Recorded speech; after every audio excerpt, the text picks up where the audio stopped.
Bonsoir tout le monde, merci de votre présence. Je suis Guillaume, médiateur scientifique et numérique à la Fondation C'est Génial, notamment autour de l'action Yes We Code. Le thème de ce soir pour ce webinaire qui va durer à peu près une heure, c'est la cybersécurité et le lien avec la carte microbit, puisqu'elle fait partie du kit de la mallette pédagogique Yes We Code. J'ai voulu m'intéresser en particulier à ce microcontrôleur. Comme pour celles et ceux qui en ont l'habitude, je vous partagerai les programmes imaginés avec la plateforme VitaScience pour que vous puissiez tester de votre côté, soit en direct, puisque je vais les afficher dans le chat. Sinon, vous les retrouverez dans les commentaires de la vidéo sur notre chaîne YouTube. J'ai voulu commencer ce webinaire par une définition de la cybersécurité. En France, nous avons l'ANSSI, l'Agence nationale de la sécurité et des systèmes d'information, qui précise que la sécurité, c'est un état des systèmes d'information résistants aux cyberattaques et aux pannes accidentelles, assurés par la cyberprotection, c'est-à-dire la protection des systèmes d'information et des données contre les menaces numériques. Donc une panne accidentelle, on pourrait dire que pour des systèmes important, il faudrait prévoir des onduleurs ou des moyens autres pour que d'un point de vue matériel, ça continue de fonctionner, pour que l'ensemble des outils numériques puissent fonctionner normalement. La cybersécurité, pour moi, on pourrait dire en résumé que c'est l'ensemble des pratiques et des outils qui protègent nos données, nos appareils et nos programmes contre les attaques ou les accès non autorisés. On voit donc que ça couvre un très très large panel derrière ce mot-là. Le mot cybernétique est apparu dans les années 40 avec le numérique. Et donc, puisqu'il y a effectivement l'appareil, le côté matériel, ça tombe bien, la carte microbit en fait partie, j'ai justement voulu m'intéresser au fait que on agit sur cette carte, on la branche sur notre ordinateur, on y dépose des données. Et en fait, on le fait tellement naturellement qu'on se pose même plus la question de savoir si ces données, le lien entre l'ordinateur et la carte, puisque le côté pratique, on utilise généralement un navigateur Chromium pour téléverser directement le programme, mais ça veut dire qu'une personne pourrait déposer quelque chose physiquement pour intercepter les données qui sont chargées dans la carte microbit. De la même manière, si vous regardez la carte dans votre ordinateur, vous ne verrez pas le programme. Vous n'avez pas accès au programme qui est flashé dans la mémoire. Également, pour des raisons de sécurité, il faudrait des outils quand même particulièrement pointus pour accéder à ces données, mais ça fait également partie des thématiques qui pourraient être abordées, c'est-à-dire comment est-ce que ces données sont protégées? Est-ce que tout un chacun y a accès facilement ou non? Le fait qu'on n'y ait pas accès si facilement, c'est justement quelque chose qui vient vérifier, qui vient euh, amender, vérifier que il faut penser à la sécurité des données. Sur ce point-là, en particulier de l'accès aux données, j'ai trouvé ce petit utilitaire que j'ai dans la main.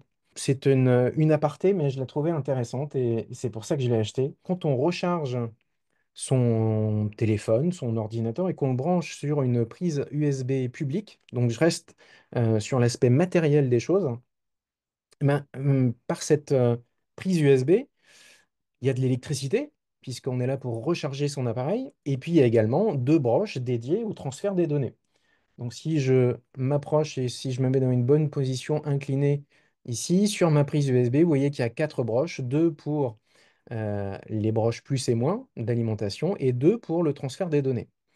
Ce petit appareil, si vous regardez ici à l'intérieur, je pense que vous le voyez bien si je l'incline, voilà correctement, il est écrit No Data.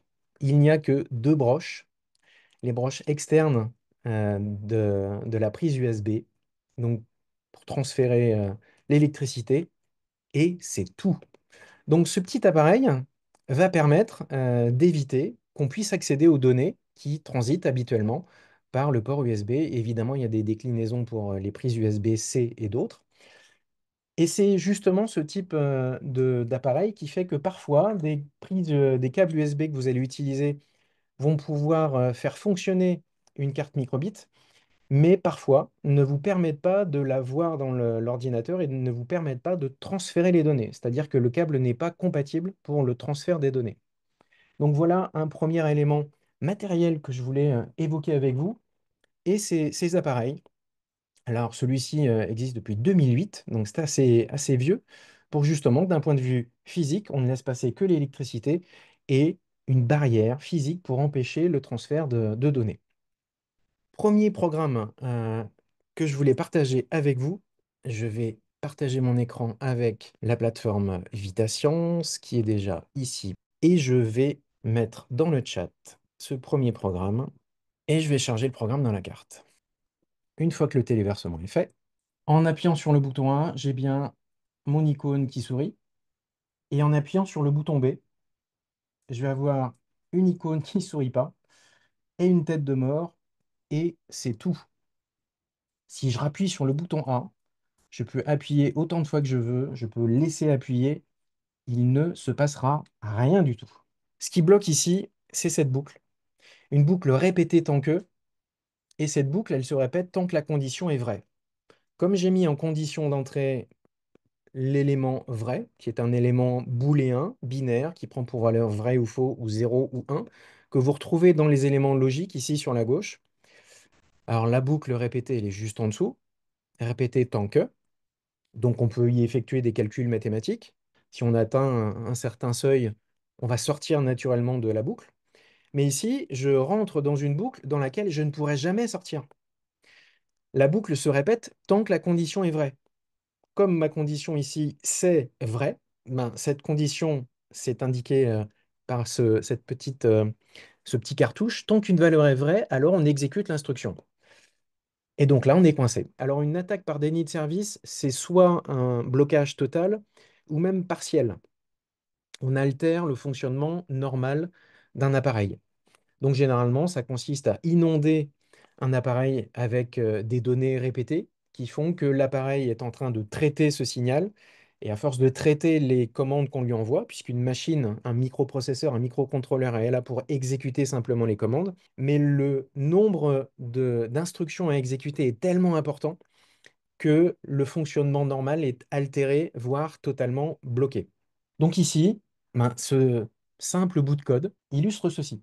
Alors, cela étant, vous avez au dos de la carte, alors là, pour le coup, comme je partage mon écran, c'est simplement dans la vignette, mais le bouton reset qui est au dos, si je relance le programme au démarrage, là, j'ai un contournement assez facile. Je relance le programme, je retrouve bien mon modem. Je peux appuyer sur le bouton A autant de fois que je veux. Tant que je n'aurai pas fait d'appui sur le bouton B, je ne serai pas bloqué. Mais là, dès que j'ai un appui sur le bouton B, là, pour le coup, je suis bloqué. Second programme que je voulais partager avec vous, cette fois-ci avec un ajout de matériel, avec l'écran LCD, justement pour illustrer non pas un blocage total, mais une altération du fonctionnement habituel. Donc je masque la console et on voit cette fois-ci, dès le démarrage, qu'il va y avoir besoin de l'écran LCD qui était branché juste en dessous. C'est un tout petit peu plus long à chaque fois que vous avez l'écran LCD, c'est normal. Mais là, j'ai bien le fonctionnement normal de mon programme. Quand j'appuie sur le bouton A, j'ai un smiley et j'ai le mot Yes We Code. Et quand j'appuie sur le bouton B, j'ai toujours ma tête de mort, mais j'ai volontairement cette fois-ci arrêté le partage d'écran pour que vous puissiez un peu mieux voir. Et j'espère que ça passe. C'est pour ça que j'ai arrêté, pour que vous puissiez bien le visualiser. Le mot attaque ici doit être parfaitement lisible. Et tout au bout, vous devriez voir que l'affichage est un petit peu moins visible.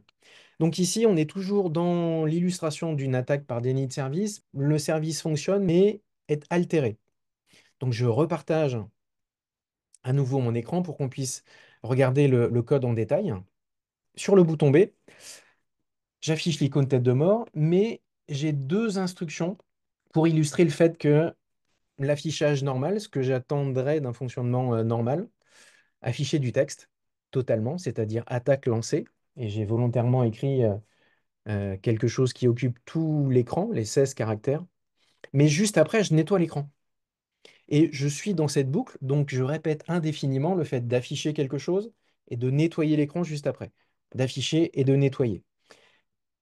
Et donc l'instruction là en boucle fait que le début du texte a le temps de s'afficher correctement, puis l'écran est effacé, mais comme le texte se réaffiche juste après, c'est vraiment la partie finale du texte qui est moins visible. Donc ici, on a un fonctionnement qui est altéré. Je jette un œil sur le chat pour vérifier s'il y a des questions ou remarques. Je n'en vois pas. Je partage donc un autre programme que je copie-colle dans le chat. Ici, je voulais parler de la notion de code. Assez souvent, je suis bloqué avec la carte microbit parce que dès qu'on commence à parler de cybersécurité, mais il n'y a pas de clavier sur la carte microbit. Il existe des claviers numériques. Hop, vous le voyez dans la vignette. Je pourrais vous le remontrer tout à l'heure, qui permettrait de saisir un code sous forme d'une série de chiffres. Mais malgré tout, pour illustrer la notion de code, on pourrait utiliser une combinaison d'actions pour déclencher quelque chose. Là, j'ai voulu utiliser une combinaison de touches et le logo capacitif de la carte microbit V2 pour déclencher l'affichage d'un mot de passe. C'est un petit peu à l'image des motards qui doivent exécuter une série d'actions entre frein gauche, frein droit et d'autres combinaisons pour déverrouiller la moto. Donc ici, des éléments physiques. J'utilise toujours l'afficheur LCD. Comme désormais dans le kit, il y a le shield de BitMaker doté de 4 LED, j'en profite pour les utiliser. Je les éteins par défaut. Donc petite ruse, l'inverse de n'importe quelle couleur, c'est du noir. Donc il faut aller ici en haut à droite pour éteindre les LED au démarrage. Et j'affiche souvent une icône pour indiquer que le programme s'est bien chargé. Je vais faire l'inverse de ce que je faisais tout à l'heure. Je déroule le programme et puis je vous montre ensuite comment ça fonctionne. Élément supplémentaire, une étape. J'avais appelé la variable flag, puisqu'il y a beaucoup de défis de cybersécurité qui s'appellent des capture the flag. Donc capturer un drapeau, c'est des défis, des challenges, et plus on récupère de drapeaux et mieux on est évalué. C'est un défi personnel ou des défis de groupe, mais je l'ai finalement renommé étape et j'affecte la valeur 0 par défaut au démarrage. Et ce sera une étape visible en permanence sur l'écran de la carte microbit. J'ai également ajouté des zones de commentaires. Je vous invite à le faire assez régulièrement ou à demander aussi aux élèves de commenter leur code. Dans VitaScience, vous retrouvez les instructions tout en haut des blocs de texte. Ça permet pour quelqu'un qui découvre le code, ben, justement d'être guidé sur tels et tels éléments. Puis ça permettrait à des élèves d'indiquer clairement pourquoi ils ont fait cette action. Donc ici, j'ai mis en commentaire le fonctionnement du programme. Le code est constitué par une suite d'actions qui, effectuées dans le bon ordre, va permettre d'afficher le mot de passe. Comme mon étape est égale à 0, et que ici j'ai indiqué clairement que le code à composer c'est bouton A plus bouton B et ensuite dernière étape le logo. Si le bouton A est appuyé, je vérifie si je suis bien à l'étape 0, auquel cas je passe à l'étape 1, c'est-à-dire à l'étape suivante. Et puis j'ai envie qu'il y ait un contrôle visuel. Alors comme je n'ai pas voulu que ce soit trop lumineux pour le webinaire, j'ai simplement indiqué ici pour G, pour green, pour la valeur verte, sur les 4 LED néopixels du shield de BitMaker, la valeur 40. 0, la LED est totalement éteinte. Et pour rappel, une LED RVB est composée de 3 petites diodes, une rouge, une verte, une bleue. On aura l'occasion de voir ça plus tard dans le webinaire dédié au LED néopixels. 40, c'est une valeur qui fait qu'on va voir que c'est allumé en vert, mais ça ne sera pas trop lumineux pour vous à l'écran. Donc, première étape, j'appuie sur le bouton A et ça déclenche le fait que ma variable étape. Alors, la notion de variable est déjà une notion un peu plus complexe. On les retrouve ici dans la catégorie variable de VitaScience. On les retrouve également dans d'autres interfaces de programmation comme MakeCode. Dès qu'on crée une variable, on a tous ces blocs associés. Et ici, donc, je retrouve le nom. Donc, il faudrait aller la chercher dans variable pour l'utiliser sous forme d'un calcul. Évidemment, on peut vérifier si elle est égale, supérieure à telle et telle valeur. Et si c'est simplement un moyen de mémoriser si je suis passé par cette étape-là. Est-ce que le bouton a été appuyé, le bouton A a été appuyé une fois? Si oui, on va passer à l'étape suivante et donc je vais stocker dans ma mémoire le fait que maintenant l'étape est égale à 1. Ce qui va me permettre en dessous de vérifier si j'appuie sur le bouton B, ben, je vérifie juste après si l'étape est bien égale à 1, donc ce qui signifie que je suis déjà passé par la première étape, c'est-à-dire que j'ai déjà appuyé sur le bouton A, auquel cas je passe ma variable de changement d'étape à 2, j'allume la LED suivante en vert, et dernière étape, il faudra appuyer, toucher le logo capacitif. On vérifie que si l'étape est égale à 2, ça signifie que j'ai bien appuyé et sur A et sur B, auquel cas j'indique que je passe à l'étape 3, qui sera l'affichage du code. J'affiche ma troisième LED. La numérotation commence à 0. Donc ici, j'ai bien en tout premier ma LED 0 qui s'affiche, puis ma LED 1, puis ma LED 2. Et si l'étape est égale à 3, donc j'ai bien effectué ma combinaison de touches A plus B plus logo, je joue une musique, j'affiche une icône, j'affiche un arc-en-ciel sur mes broches NeoPixel, j'affiche le mot de passe dont j'avais besoin, et après 2 secondes, j'éteins tout. Élément important, je n'oublie pas d'indiquer un changement d'étape. Ici, j'ai mis 4, ce qui m'évitera de rentrer dans cette boucle indéfiniment, puisque si j'enlève cette étape, à la fin ici, étant donné que je suis toujours à l'étape 3, je vais avoir la musique, l'affichage, l'extinction, tout ça qui va se répéter en boucle. C'est surtout pour la musique que ça peut être un petit peu embêtant. J'aurais pu mettre de la musique au moment de mes attaques par déni de service, et là on se rend bien compte que d'être bloqué avec de la musique en boucle, c'est problématique. Je téléverse ce programme. Ici, j'ai donc mon étape 0 qui s'affiche. Pour l'instant, pas d'indication particulière sur l'écran LCD, c'est normal. Si j'appuie sur le logo capacitif, il ne se passe rien. Sur le bouton B non plus. Première étape, c'est d'appuyer sur le bouton A. Donc je suis bien à l'étape 1 qui s'affiche ici sur ma matrice LCD. La première diode verte s'est allumée. Si j'appuie sur le logo capacitif, il ne se passe rien. Sur le bouton A non plus, puisque maintenant, ce qu'on attend, c'est d'appuyer sur le bouton B pour passer à l'étape 2, mes 2 LED, et puis d'appuyer sur le logo capacitif pour avoir la musique, le smiley, le mot de passe qui s'affiche sur l'écran LCD, et comme je suis passé à l'étape 4, ça s'est éteint et je suis redevenu finalement un état normal. Est-ce que ce programme vous satisfait ou est-ce que vous avez des remarques? Pas de réaction, pas de commentaires. La notion de variable, oui, je suis d'accord, c'est toujours un peu délicat et j'essaie d'y aller progressivement parce que les programmes que je vais partager ensuite seront non plus seulement des variables mais des listes, ce qui complexifie encore un peu la donne. Ici, pour moi, le programme, il est moyennement satisfaisant dans la mesure où il faudrait pour moi rajouter des étapes qui permettent de revenir à 0 si la séquence tapée n'est pas la bonne. Donc là, j'ai pas prévu d'autres programmes à vous partager, mais ici, il se trouve que euh, si si mes secrets et mes accès les plus qu'il fallait les mieux garder étaient uniquement protégés par cette carte microbit avec cette séquence de 3 actions à réaliser, on voit que bah, si on appuie sur le bouton B, il ne se passe rien. Sur le logo en premier, hein, je peux relancer le programme. Si là, au début, donc le programme se relance, l'écran s'affiche. Si au lieu de commencer par A, j'appuie sur B, ou je secoue, ou j'appuie sur le logo, il ne se passe rien.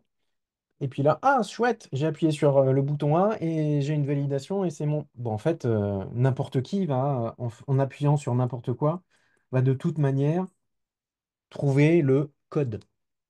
Et donc, il faudrait rajouter des étapes supplémentaires pour qu'à la moindre erreur, on puisse revenir au début. Et là, je trouve que le programme serait plus intéressant. Et puis, évidemment, euh, on pourrait aussi aborder la notion de complexité d'un code. Ici, il n'y a que trois actions à réaliser. Dans le programme que j'ai partagé avec vous, j'avais indiqué en commentaire tout en haut des actions à constituer dans le bon ordre, A plus B plus logo. Mais on voit que si on rajoute des actions, on va rajouter du code pour vérifier que les actions sont effectuées dans le bon ordre. Et on retrouve, c'est pour ça que la notion de cybersécurité est importante, on retrouve le fait que bah, comme c'est plus compliqué à coder, bah, généralement on ne le fait pas trop.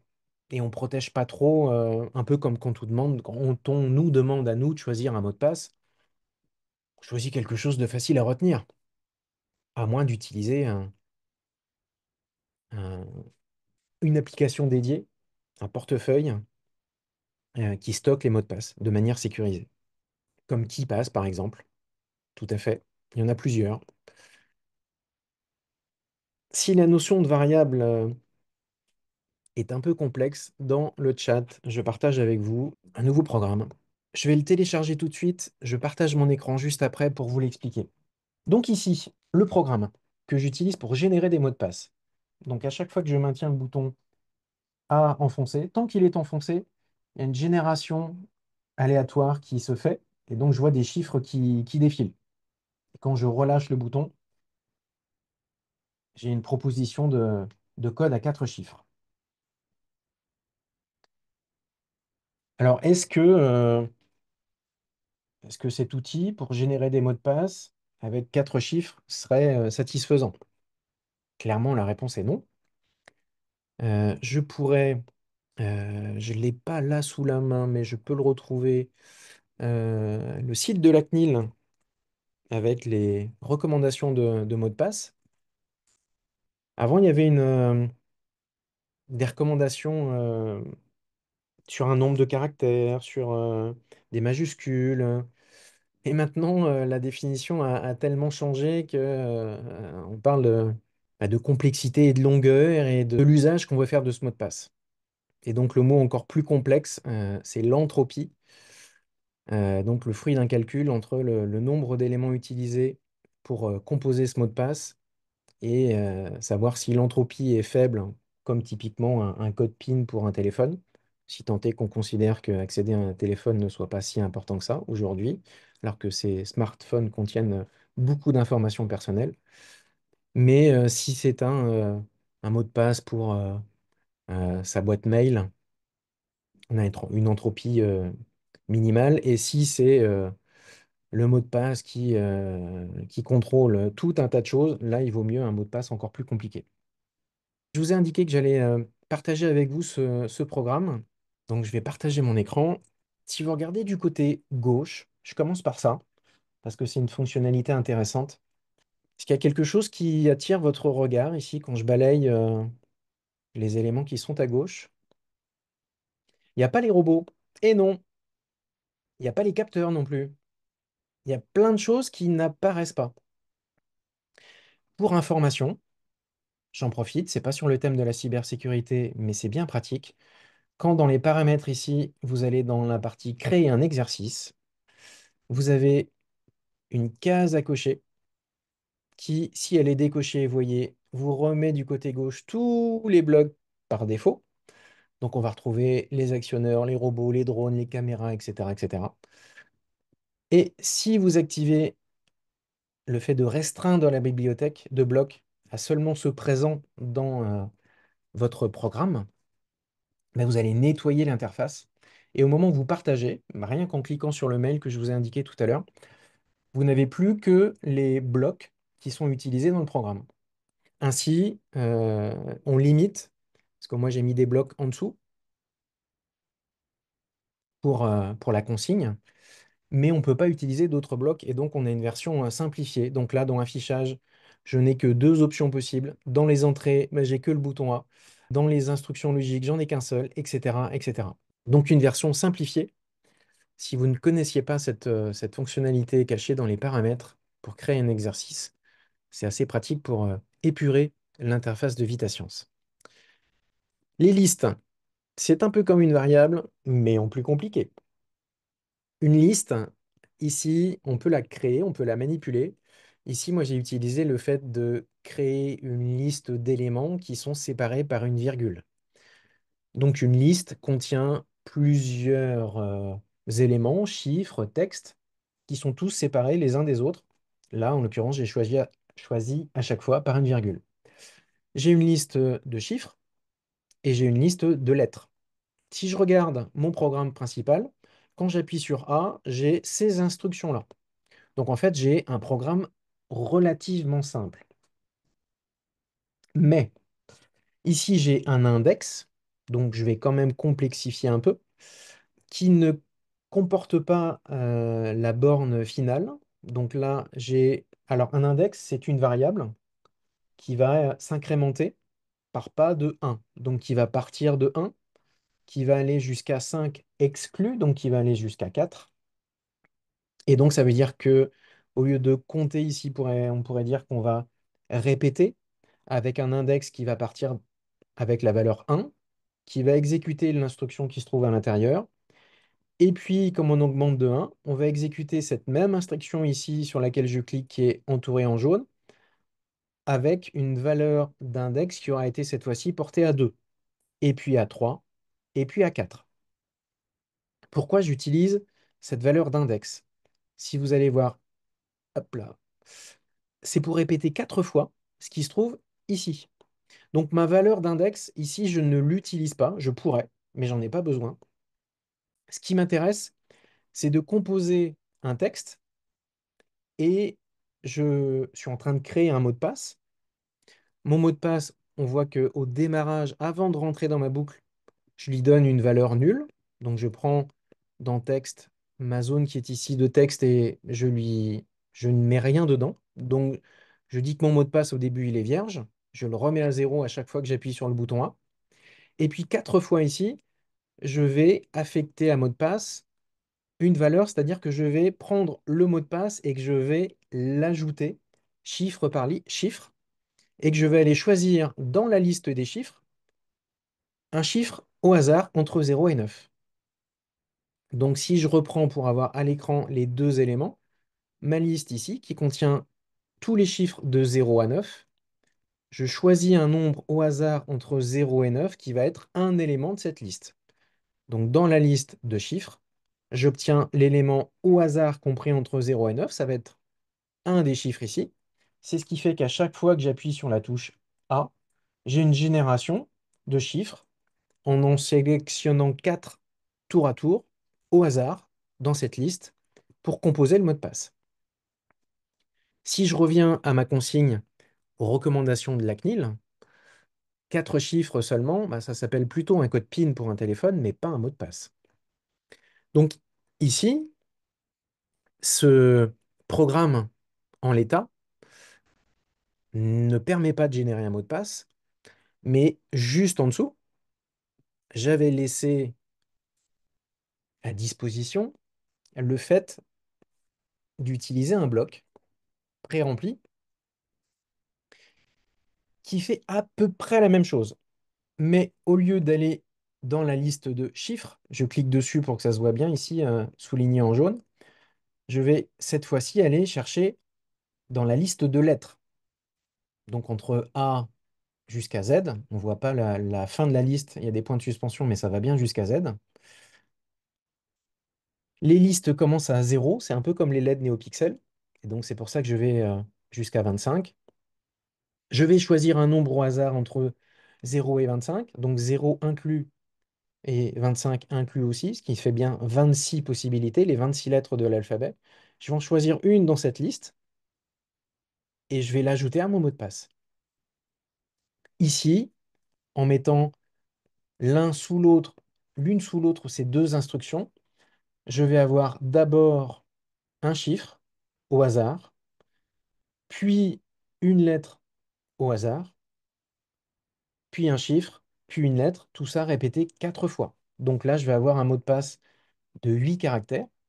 Donc si je téléverse de nouveau mon programme, quand j'appuie sur le bouton A, j'ai un défilement. Alors, je pense que pour vous, avec la caméra, c'est peut-être pas, c'est peut-être pas évident à voir. Et quand je m'arrête, j'ai bien ce que j'étais en train de vous indiquer. Un chiffre, une lettre, un chiffre, une lettre, un chiffre, une lettre. Ça rappelle un célèbre jeu. Et donc là, j'ai quelque chose qui ressemble un peu plus à un mot de passe, généré aléatoirement avec mon appui sur la lettre A. Est-ce que est-ce que l'entropie serait suffisante? C'est-à-dire, est-ce que le niveau de difficulté, de sécurité, si on devait essayer de retrouver ce mot de passe, dans les recommandations, il y a souvent des caractères spéciaux, il y a souvent aussi des lettres majuscules et des lettres minuscules. Alors on voit justement que ici dans ma liste, les lettres sont en minuscules, alors que sur l'affichage, alors je dis sur la liste, si vous l'avez sous, sous, euh, sous les yeux, si vous avez cliqué sur le programme, dans la liste tout en haut, les lettres sont en minuscules. Et ici, sur l'écran, LCD, elles ne sont que en majuscules, parce que justement ici dans mon code, dans les instructions de texte, j'ai laissé un bloc pour mettre un élément en majuscule.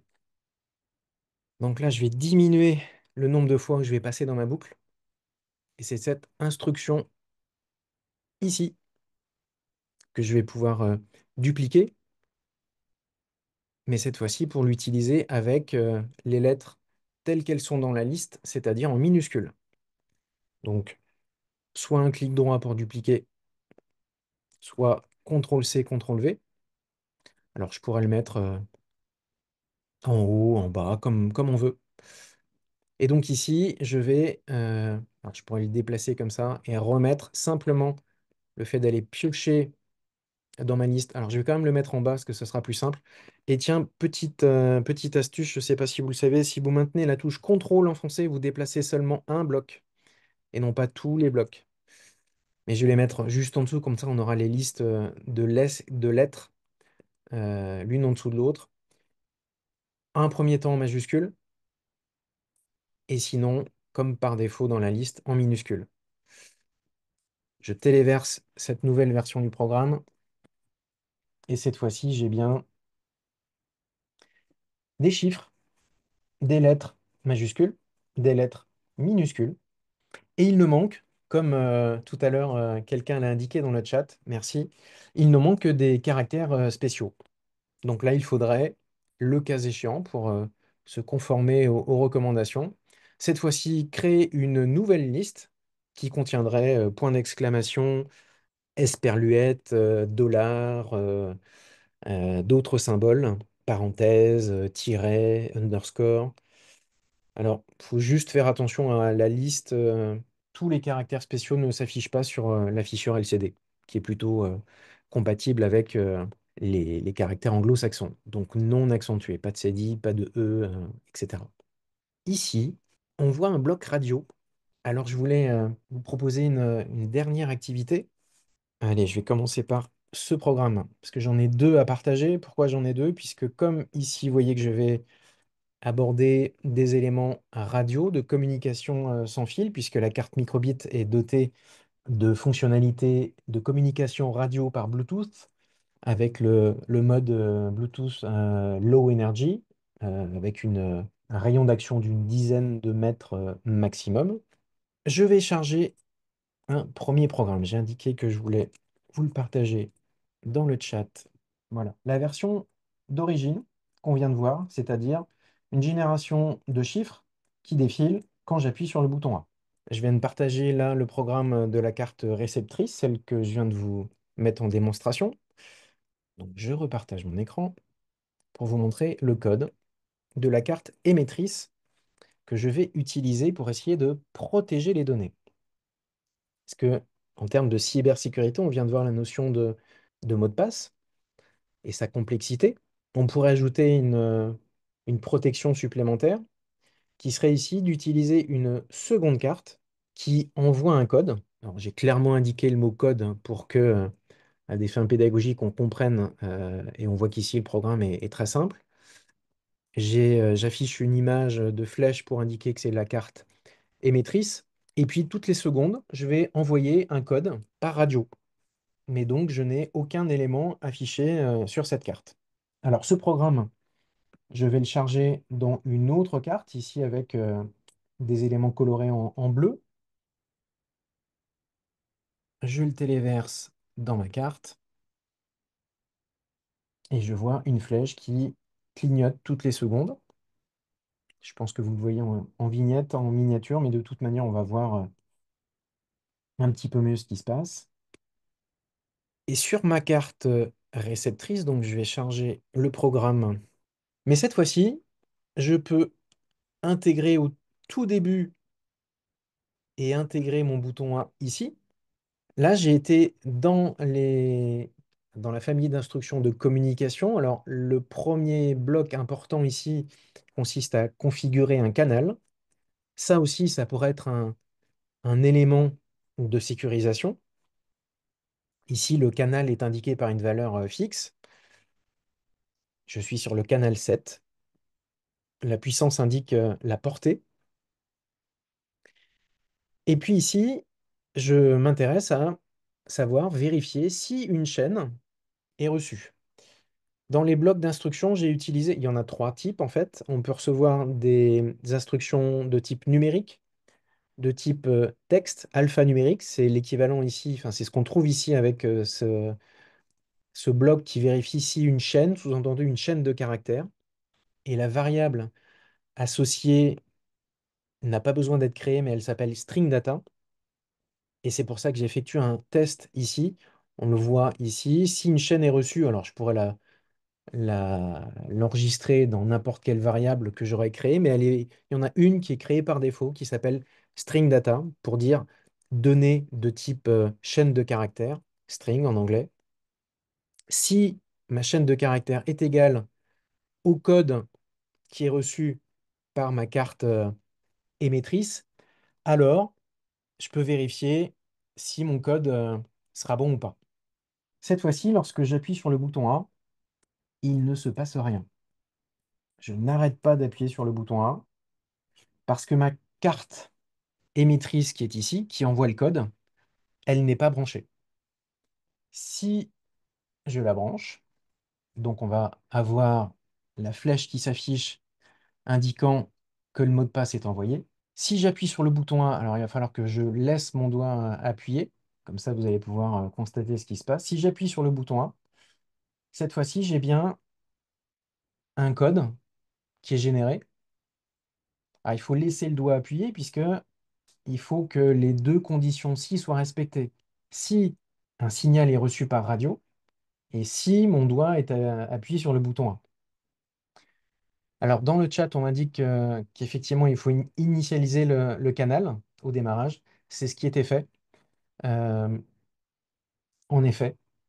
Et pour plus de sécurisation, parce que par défaut, c'est le canal 7 qui est indiqué, on peut utiliser un autre canal.